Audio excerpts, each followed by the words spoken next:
Hello friends, मैं गौरव शर्मा आप सभी का इंस्पायरिंग पर्सनालिटीज़ शो में स्वागत करता हूं। दोस्तों, आपने सुना होगा कि किसी सफल व्यक्ति के पीछे किसी महिला का हाथ होता है।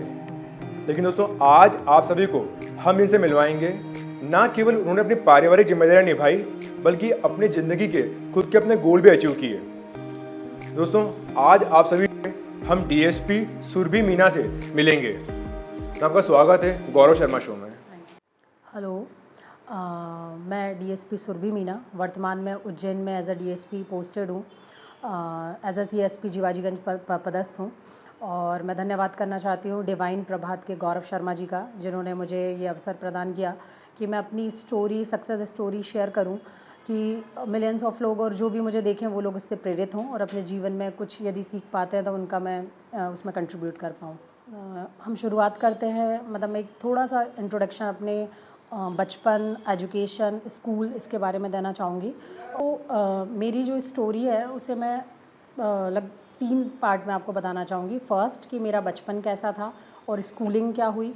सेकंड हम लेंगे कि जो तैयारी है, प्रिपरेशन है, मैंने कैसे की, कौन मेरे प्रेरणा स्रोत रहे, क्या तरीका था, कैसे सफलता पा सकते हैं सिविल सर्विसेज में या इन एग्ज़ाम में। या कई स्टूडेंट्स या बोलेंगे आज के समय में इस चीज़ को लेकर चिंतित होते हैं कि उन्हें क्या करना है भविष्य में। इन चीज़ों के लिए बहुत सारे कन्फ्यूजन्स हैं, तो उस बारे में मैं चर्चा करूँगी। और तीसरा पक्ष होगा कि जॉब में आने के बाद, जब मैं पुलिस डिपार्टमेंट में डीएसपी हूँ, तो यहाँ क्या चैलेंजेस हैं और क्या संघर्ष है। तो सबसे पहले यदि मैं बात करूँ मेरे बचपन की, तो मैं एक छोटी सी जगह से बिलोंग करती हूँ, होशंगाबाद में एक बाबई तहसील है जहाँ की मैं रहने वाली हूँ। और हम लोग 3 बहनें, एक भाई, 4 बच्चे थे हमारे माता पिता के। और मेरे फादर टीचर थे, तो बचपन से ही थोड़ी प्रेरणा उन्होंने हमें दी कि हमें शिक्षा की फील्ड में आगे बढ़ें। और मेरी जो स्कूलिंग हुई है जवाहर नवोदय विद्यालय पवारखेड़ा से हुई है। बट मैं ये बता देना चाहती हूँ कि मेरा जो बचपन है, ऐसा नहीं है कि मैं बहुत टॉपर और ब्रिलियंट स्टूडेंट्स में आती थी। मैं एक एवरेज स्टूडेंट थी और हमेशा ही एवरेज ही रही, टॉपर स्टूडेंट कभी भी नहीं रही। 12th के बाद जब नवोदय विद्यालय से मैंने अपनी पढ़ाई पूरी की, मैंने इंजीनियरिंग किया, बी कंप्यूटर साइंस से। तब तक भी मुझे ये क्लैरिटी नहीं थी कि मुझे किस क्षेत्र में जाना है, क्या मैं कंप्यूटर इंजीनियर एज अ अपनी आगे परस्यू करना चाहती हूँ, क्या फिर कुछ और करना चाहती हूँ। और इसी दौरान मतलब मेरी 2011 में शादी हो गई थी। शादी लव मैरिज थी, ये कह सकते हैं। और उसके बाद अब मेरे साथ 2 क्वेश्चन थे, मेरे समक्ष 2 प्रश्न थे कि मुझे क्या करना है आगे, है ना। मेरे पास 2 बोलेंगे रास्ते थे कि या तो मैं एज ए होम मेकर बन सकती थी, या मैं कुछ अपनी लाइफ में अचीव करूं और अपने आप को प्रूफ करूं। तो मैंने दूसरा रास्ता चुना और मैंने डिसाइड किया कि मैं जहाँ पे मतलब होशंगाबाद में मेरी शादी और वहीं की रहने वाली थी, कि क्या मैं ऐसा कर सकती हूँ कि बिना बाहर जाए भी या इसी क्षेत्र में कुछ मैं कर सकती हूँ। और मुझे पता चला कि सिविल सर्विसेज जो एग्ज़ाम्स होते हैं ऑफिसर रैंक की, जिसमें पोस्टिंग होती है, और आप मध्य प्रदेश में ही रह के बहुत अच्छा काम कर सकते हैं। और कुछ मेरे प्रेरणा स्रोत भी रहे थे जो मुझे मेरी एजुकेशन के दौरान, कॉलेज के दौरान, जिनको मैं जानती थी। तो मैंने डिसाइड किया कि मुझे सिविल सर्विसेज में जाना है। ठीक है, यहाँ से ये जो बात है, जो अगला चैलेंज अब यही आएगा कि आपको क्या करना है, कैसे करना है, या आपको उसकी तैयारी कैसे करनी है, आपको मार्गदर्शन कहाँ से मिलेगा। तो ये प्रश्न मेरे समक्ष भी थे कि अब मुझे क्या करना है। तो इन सब प्रश्नों की जैसे मैं बताना चाहूँगी कि 2012 और आज जो है 2023, इसमें बहुत अंतर है। इसके बीच में जो एक सूचना क्रांति हुई है, इंटरनेट का हम बोलेंगे कि जो क्रांति हुई है, उसकी वजह से बहुत अधिक परिवर्तन आ गया है। आज बच्चों के टिप पे मतलब अवेलेबल है इन्फॉर्मेशन कि उनको क्या करना है, कैसे करना है। एक मोबाइल आप चलाएंगे, वीडियोस डालेंगे, आपको ईजिली सब कुछ अवेलेबल है। टॉपर्स की स्ट्रैटेजीज़ अवेलेबल है, बुक्स, किताबें, सब कुछ अवेलेबल है। बट 2012 की यदि मैं बात करूँ, मेरा ग्रेजुएशन हुआ था, उस समय मेरे पास ये सब चीज़ें अवेलेबल नहीं थी। और मेरे को मतलब सामने यही क्वेश्चन था कि मैं तैयारी कैसे करूं। मैंने बहुत सारे इंस्टीट्यूट घूमे जो एमपीपीएससी की तैयारी कराते थे, बट मुझे सेटिस्फेक्शन नहीं मिला, क्योंकि मैं मतलब हमारा उस समय एजुकेशन भी इतना डेवलप नहीं है कि कैसे तैयारी कराना है। मतलब मैं संतुष्ट नहीं थी। इंदौर, भोपाल कई कोचिंग संस्थान में मैं गई और मैं जो चाह रही थी वो मुझे नहीं मिला। अंततः एक दिल्ली की एक ब्रांच थी जिन्होंने भोपाल में कोचिंग अपना खोला था, और मैंने वहाँ पे एडमिशन लिया, प्रिपरेशन की। और इनिशियली तो मैं यूपीएससी की तैयारी कर रही थी। उसी दौरान मेरा एमपीपीएससी प्रीलिम्स क्लियर हो गया और मुझे लगा कि मुझे दोनों में से किसी को चुनना चाहिए। मतलब दोनों रास्ते पे मैं नहीं चल सकती कि एक साथ यूपीएससी और एक साथ एमपीपीएससी दोनों को टारगेट करूं। और मैंने फिर अपनी प्राथमिकता में लिया कि मैं एमपीपीएससी की तैयारी करती हूं और उसकी प्रिपरेशन की, मेंस की सेल्फ तैयारी की उसके बाद मैंने। और 2013 में मैं एज अ महिला सशक्तिकरण अधिकारी चयनित हो गई थी और 2014 पीएससी जो थी उसमें मैं एज अ डीएसपी सेलेक्ट हुई। 2015-16 के भी मैंने इंटरव्यू दिए। अब जो सीखने वाली बातें थी इस जर्नी की, तो वो मैं ये कहूँगी कि यदि जो भी बच्चा यहाँ पे यदि मैं वो बात की जाए, यदि मैं क्या आपको बता सकती हूँ इस दौरान मेरे एक्सपीरियंस से, तो जो भी बच्चे जब तैयारी करते हैं उनके समक्ष यही प्रश्न आता है। आज भी बहुत सारी चीज़ें आपके टिप पर अवेलेबल है, बट प्रॉब्लम क्या है कि इन्फॉर्मेशन इतनी ज़्यादा है कि क्या करें हम, किसकी बात सुने, कोई ये बता रहा है, कोई वो बता रहा है, बहुत सारी चीज़ें हैं। तो इससे फिर और बच्चा कंफ्यूज हो जाता है। तो मुझे जो लगता है, मैं ये कहना चाहती हूँ कि जो भी तैयारी कर रहे हैं, सबसे पहले जो भी एस्पिरेंट कोई गवर्नमेंट एग्ज़ाम क्लियर करना चाहते हैं, उन्हें क्या करना चाहिए कि सबसे पहले सबसे जो कोर है, जो बेसिक है, वो तो यही है। आप बिल्कुल सलाह लीजिए, जो आपको बता रहे हैं वो स्ट्रैटेजीज़ उनको अलग अलग फॉलो कीजिए, बट आपको सर्वप्रथम जो करना, जिस भी एग्ज़ाम की तैयारी कर रहे हैं, सबसे पहले आपके पास उसका नोटिफिकेशन होना चाहिए। मैं देखती हूँ कई बच्चे तैयारी कर रहे हैं, उनको यही नहीं पता कि कितने पेपर हैं, क्या सिलेबस है, क्या आता है। मार्केट में जाएंगे, उस चीज़ की किताब ले ली और पढ़ना शुरू कर दिया, जबकि कभी ध्यान नहीं दिया कि प्रीवियस ईयर में क्या क्वेश्चंस आए हैं। तो किसी भी एग्ज़ाम, चाहे वो पीएससी का हो, यूपीएससी का हो, चाहे जो अदर एग्ज़ाम एमपी गवर्नमेंट करवाती है, पटवारी के हों और भी अदर जो भी एग्ज़ाम्स होते हैं, व्यापम के उससे होते हैं, तो आपको सर्वप्रथम यही करना है, जिस भी, और पहले तो उससे भी पहले जो ज़्यादा इंपॉर्टेंट चीज़ है कि आपको एक एग्ज़ाम डिसाइड करना है कि मैं इस एग्ज़ाम को क्लियर करना चाहती हूँ। क्योंकि वर्तमान का यदि हम ट्रेंड देखें तो कट ऑफ बहुत ज़्यादा जाता है। बच्चा क्या करता है, एक किसी कोचिंग में एडमिशन लिया और अब उसका ये रहता है कि मैं सारे एग्ज़ाम दूंगा, बल्कि हर एग्ज़ाम में थोड़ा थोड़ा बेसिक लेवल पर परिवर्तन है, चेंज है। तो वो एक कोचिंग करके हर एग्ज़ाम को टारगेट करना चाहता है। तो मैं तो यही कहना चाहूँगी कि यदि आप सच में सफल होना चाहते हैं, कोई गवर्नमेंट एग्ज़ाम क्लियर करना चाहते हैं, तो सबसे पहले आप एग्ज़ाम डिसाइड कीजिए कि मैं पर्टिकुलरली इसी एग्ज़ाम के लिए तैयारी कर रहा हूँ। यदि आप एमपीपीएससी की तैयारी करके चाहते हैं मैं पटवारी निकाल लूँ या कोई अदर एग्ज़ाम निकाल लूँ, तो क्यों आप ऐसा करोगे? एमपीपीएससी अपने आप में बहुत ही वास्ट सिलेबस है और वो उन पॉइंट्स को ज़्यादा कवर नहीं करता जो पटवारी के एग्ज़ाम में पूछे जाते हैं। या यूपीएससी की आप तैयारी कर रहे हो और आप एमपीपीएससी देना चाहोगे, तो यूपीएससी इज़ अ कॉन्सेप्चुअल मतलब एग्ज़ाम बोलेंगे तो, और ये मतलब ज़्यादातर इसमें फैक्ट्स की वैल्यू है। इस मुद्दे पे आपको समझना पड़ेगा। जब आप यूपीएससी के लिए पढ़ रहे हैं तो आपको कंसेप्ट बिल्डिंग पे ध्यान देना है, बट आप एमपीपीएससी की तैयारी कर रहे हैं तो आपको बहुत ज़्यादा फैक्ट्स को भी ध्यान में रखना है, क्योंकि फैक्चुअल भी है बहुत कुछ एग्ज़ाम। करंट का इसमें बिल्कुल रोल नहीं है, बट यूपीएससी करंट ओरिएंटेड है, मीन्स बहुत कुछ आपका करंट ओरिएंटेड ही होता है। तो इसीलिए आपको समझना पड़ेगा कि मैं कौन सा एग्ज़ाम के लिए तैयारी करना चाहता हूँ। सबसे पहले ये डिसाइड करें। जब आपका ये डिसीजन हो जाए कि हाँ मैं पर्टिकुलरली इसी एग्ज़ाम की तैयारी कर रहा हूँ, फिर उसके बाद आपके उसकी जो प्रोसीजर है, जो नोटिफिकेशन है, उसको आप पढ़ें बिल्कुल।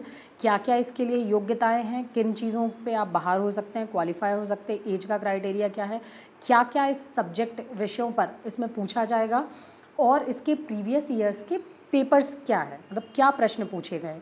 जब आप उनको देख के तैयारी करेंगे तो आप एक अच्छी दिशा में कदम बढ़ा पाएंगे। और उसके साथ ही जो आपको मार्गदर्शन अदर टॉपर्स दे रहे हैं कि इस तरीके से नोट मेकिंग करें, इस तरीके से याद रखें, इस तरीके से स्पीड, वो आप जो आपको अच्छा लगे उसकी स्ट्रैटेजी आप फॉलो कर सकते हैं। तो इनिशियली मैंने भी यही किया, मतलब मेरे समय में ये था कि मैंने अपनी लर्निंग से ही सीखा। मैं पढ़ती गई, करती गई। जब मुझे जहाँ कमियाँ लगती थी, जो मुझे मिले क्लासेस में, कोई दोस्त मिले, उनने कुछ अच्छा फॉलो कर रहे हैं तो वो मैंने अपने हैबिट को अडॉप्ट कर लिया। फिर कुछ और आगे बढ़ी, कुछ कमियाँ, इस तरीके से सुधार करते हुए मैंने अपनी तैयारी की और 13 और 14 जिस तरीके से मैंने बताया कि मेरा चयन हुआ। अब जो एस्पिरेंट्स एमपीपीएससी की तैयारी कर रहे हैं तो उनके लिए मैं एक ओवरव्यू आपको देना चाहूँगी कि जो एमपीपीएससी होती है वो 3 चरणों में होती है ना, प्रीलिम्स, मेंस और इंटरव्यू। प्रीलिम्स की यदि हम बात करें तो ऑब्जेक्टिव होता है, ये आप सभी को पता होगा जो भी इसकी तैयारी कर रहे हैं। 2 पेपर्स हैं उसमें, जीएस का पेपर है आपका और एक सीसेट पेपर है, ठीक है। जीएस का जो पेपर है वो आपका मतलब बोलेंगे डिसाइडिंग है, क्योंकि उसके मार्क्स से ही आपका सिलेक्शन होता है। सेकेंड पेपर है वो है क्वालिफाइंग। तो जो जीएस का पेपर है उसमें 100 क्वेश्चंस आते हैं। उसके आपने जो भी ये तैयारी कर रहे हैं शायद उन्हें पता हो, इस बार जो पीएससी का कट ऑफ है प्लस जिसने 80 प्लस क्वेश्चन सही किए उनका सिलेक्शन हुआ है। तो इसी से पता चलता है कि कंपटीशन बहुत बढ़ गया है। बट यदि हम प्लानिंग के तहत ये तैयारी करें तो गोल मतलब जो लोग 80 प्लस ला रहे हैं वो भी तो अचीव कर रहे हैं ना। तो यदि हम नियोजित तरीके से प्लानिंग के तहत यदि इसकी तैयारी करते हैं तो अचीवेबल है। तो यदि जो भी प्रकृति आपने देखी होगी एग्ज़ाम का नेचर क्या है, तो आपको समझ में आएगा कि दो नज़रिया है देखने का। एक नज़रिया है कि इतना बड़ा सिलेबस दे दिया, जीएस लिख दिया है, ज्योग्राफी, हिस्ट्री, अर्थशास्त्र आपका इसमें से आएगा। तो एक नज़रिया ये हो सकता है कि इतना सारा मैं मतलब कैसे पढ़ लूँ, क्या कर लूँ, ये तो समुद्र के बराबर है। जैसा मैं भी फील करती थी कि मैं उसमें कहीं खो जाता हूँ जब पढ़ना कोई भी ऐसा बोल सकता है, कोई विद्यार्थी बोल सकता है कि जब मैं तैयारी करता हूँ तो मैं उसमें खो जाता हूँ। मेरे साथ भी ऐसा होता था। मतलब मैं जब अपनी यूपीएससी की प्रिपरेशन कर रही थी तो मेरे ये शब्द थे कि मुझे वो इतनी गहराई लगती है उसमें कि मैं गहराई में जाके खो जाती हूँ कि निकलने का रास्ता समझ में नहीं आता। तो मुझे ये लगता है ये तभी होगा जब आपने उसके सिलेबस के साथ उसकी क्वेश्चन पेपर्स को एनालिसिस नहीं किया है। तो बहुत इम्पॉर्टेंट है कि किसी भी परीक्षा के आप सिलेबस के साथ साथ उसके प्रीवियस ईयर के क्वेश्चन पेपर्स यदि देखेंगे तो आपको समझ में आएगी दिशा। उतने सारे कंटेंट में भी आपको समझ में आएगा कि मेरे लिए ज़्यादा इम्पॉर्टेंट क्या है। आपको सबसे पहले तो सिलेबस वाइज थॉरली पूरा पढ़ना है, कंप्लीट करना है। उसके बाद जब आप क्वेश्चन पेपर्स पे जाते हो तो आपको समझ में आएगा कि किन चीज़ों से ज़्यादा क्वेश्चन आ रहे हैं, किन चीज़ों से आते ही हैं, कौन से टॉपिक है जो मुझे करना ही है, और आप उनको आइडेंटिफाई करते हो, ज़्यादा से ज़्यादा उन्हें पढ़ें और उनका रिवीजन करें। तो मतलब आपको उस जंगल में से भी एक रास्ता मिल जाएगा क्लियर होने के लिए। तो वर्तमान में और बहुत सारा एक ट्रेंड भी आपको समझ में आएगा यदि आप प्रीलिम्स का एनालिसिस करें। जैसे मैंने अभी इस बार का पेपर देखा तो जो मेरे दिमाग में ट्रेंड्स थे बहुत सारे वो अभी भी उस पर वैलिड थे। जैसे मैं ये मान के चलती हूँ कि प्रीलिम्स में नियुक्तियाँ पूछते हैं, अपॉइंटमेंट्स कौन किसके पद पे। जब पेपर देखा तो मेरे ख्याल से थल सेना अध्यक्ष कौन है वर्तमान में, ये एक प्रश्न था, है ना। ट्राइब्स इंपॉर्टेंट होती हैं, ट्राइब में पढ़ते हैं। जब हम अवार्ड्स वगैरह पढ़ते हैं तो एक दो प्रश्न थे कि वर्तमान में मध्य प्रदेश के जिन भी व्यक्तियों को पद्म पुरस्कार मिले उनके संबंध में वो कौन सी कला को जानते हैं, इससे रिलेटेड एक क्वेश्चंस थे। तो मतलब जैसे जब आप एनालिसिस करते हो तो आपको समझ में आता है क्या पूछ रहे हैं, अवार्ड्स पूछ रहे हैं, पर्सनालिटी के बारे में पूछ रहे हैं। एमपी बहुत इंपॉर्टेंट है, एमपी की जो बुक है आपको पूरी थॉरली पता होनी चाहिए। तो 20-30 क्वेश्चन उसी से आ रहे हैं। फिर उसके बाद न्यूज़ में जो रहते हैं, जो पर्सन न्यूज़ में रहते हैं, अलग अलग देशों में जो इवेंट्स चल रही है, तो वो आपको पेपर एनालिसिस से समझ में आती है और आपको उनको टारगेट करना है। तो आपका प्रीलिम्स मेरे ख्याल से आसान हो जाएगा। बल्कि आज के समय में लोग कह रहे हैं प्रीलिम्स निकालना डिफ़िकल्ट है, बट उसे नियोजित प्लानिंग के तहत यदि आप तैयार करेंगे तो मुझे नहीं लगता वो मुश्किल है। ठीक है। सेकेंड, यदि हम मेंस की बात करें, जब आप प्रीलिम्स क्वालिफाई कर लेते हैं तो दूसरा जो पेपर होता है वो मेंस का होता है ना, जहाँ पे आपको रिटन एग्ज़ाम देना है ना। मेंस में अलग अलग पेपर्स हैं, सिलेबस है, जैसे हिस्ट्री, ज्योग्राफी, आपका इकोनॉमिक्स, सोशल इश्यूज़ भी है, साइंस एंड टेक भी है, पॉलिटी है, और एक एथिक्स का पेपर है, हिंदी है, इंग्लिश है। ये क्वालिफाइंग पेपर है। हिंदी के तो मार्क्स ऐड होते हैं, निबंध है, ऐसे का पेपर है। तो इस तरीके से जो पेपर हैं मेंस के, आपको क्या करना है इनकी मेंस के लिए मैं यही टिप देना चाहती हूँ कि यदि आप इनका भी आप यदि पेपर एनालिसिस करेंगे, है ना, जब आप पेपर एनालिसिस करेंगे तो आप ये पाएंगे कि बहुत सारे पेपर क्वेश्चंस जो होते हैं वो रिपीट होते हैं। तो आपको क्या करना है, यदि कोई स्ट्रैटेजिकली यदि प्रिपेयर कर रहा है मेंस के लिए तो उसे क्या करना है, उसको यही करना है कि प्रीवियस ईयर जो पेपर्स आए हैं उनको देखे और समझे कि किन किन टॉपिक्स पे आपको एक बार तो सिलेबस कंप्लीट करना ही है, बट जिन टॉपिक्स पे प्रश्न आ रहे हैं उन टॉपिक्स को बहुत अच्छे से करना है।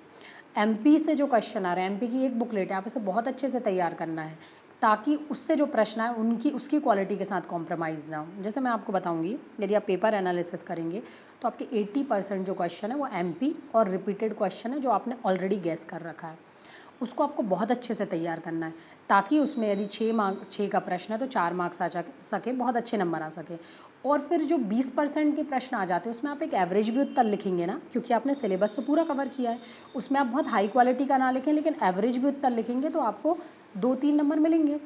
तो बजाय कि स्टूडेंट क्या गलती करते हैं, पूरा पेपर कवर करने पे अपना फोकस रखते हैं, पूरा सिलेबस कवर करने पे फोकस रखते हैं, तो क्या होगा, आपके सारे ही प्रश्नों की क्वालिटी एवरेज हो जाएगी, है ना। तो आपको क्या करना है, आइडेंटिफाई करना उन टॉपिक्स को, उन प्रश्नों को, प्रीवियस ईयर क्वेश्चंस को जो कि बार बार पूछे जाते हैं और जिनकी प्रबल संभावनाएं आने की, और उन पे आपको अपना ज़्यादा एफर्ट्स लगाना है। और प्लस जो अदर बचता है उसको भी कवर करके रखना है कि वो आ जाए तो मैं उससे डील कर लूँ। तो ये मुझे लगता है कि बहुत बड़ी स्ट्रैटेजी होती है मेंस क्लियर करने में।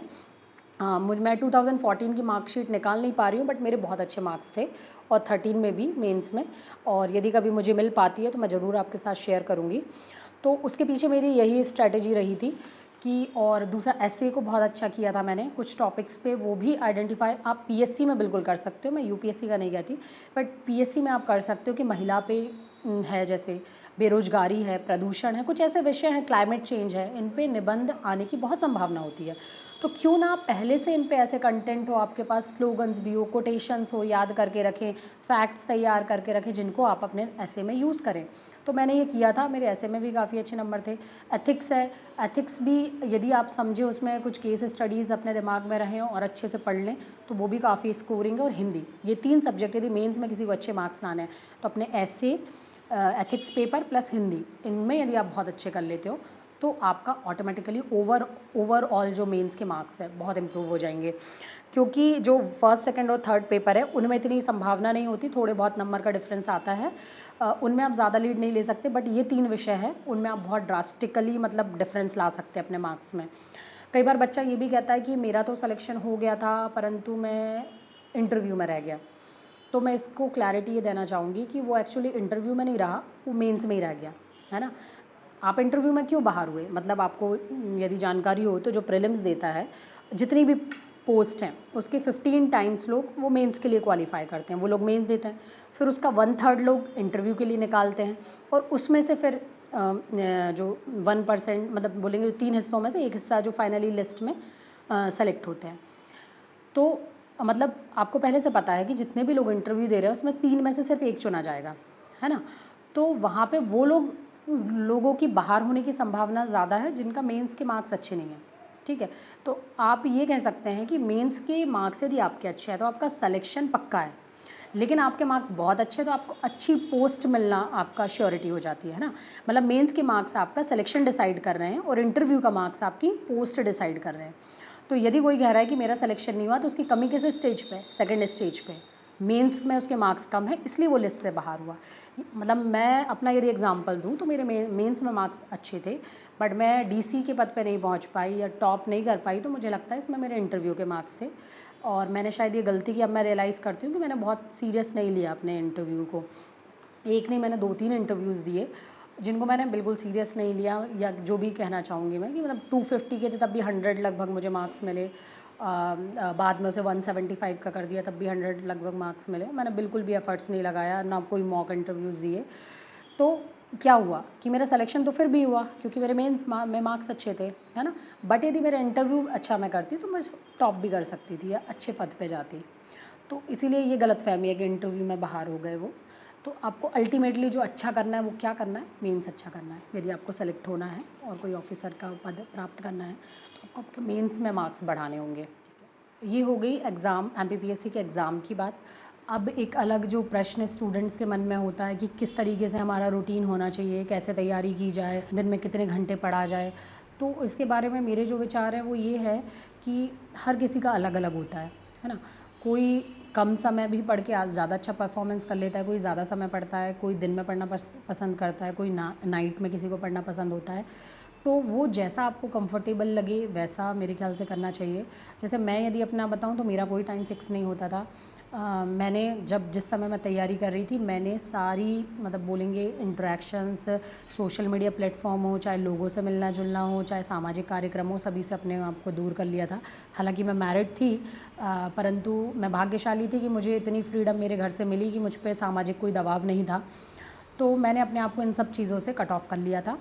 तो मेरे पास बहुत समय होता था, मतलब मुझे लगता था मैं बहुत अच्छा सो भी लेती थी, बहुत मतलब खाने पीने को भी समय दे दिया। मतलब मैंने नींद में बिल्कुल कटौती नहीं की, मुझे बहुत अच्छा लगता था क्योंकि उसके बाद बहुत फ्रेश फील करती थी मैं।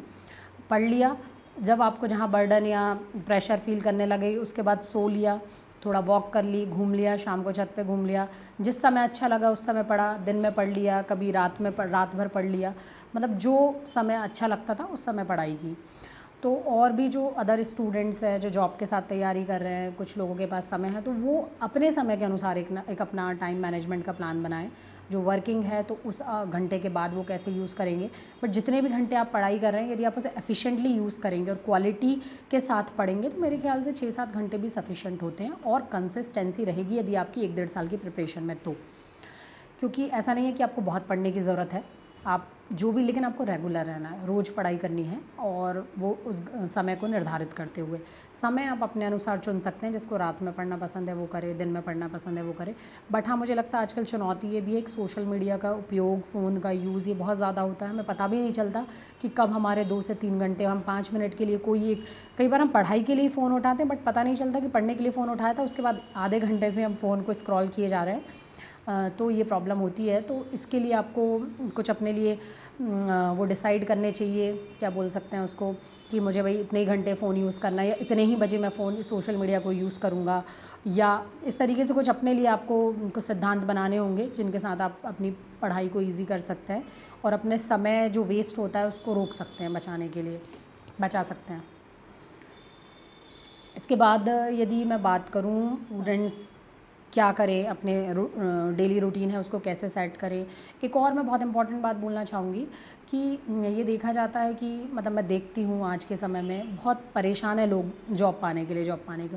बट मुझे एक आज के समय में एक और अपॉर्चुनिटी जो समझ में आती है, मतलब सोशल मीडिया या जो मीडिया का यूज़ आजकल होता है वो आप पे डिपेंड करता है आप किस तरह करते हैं।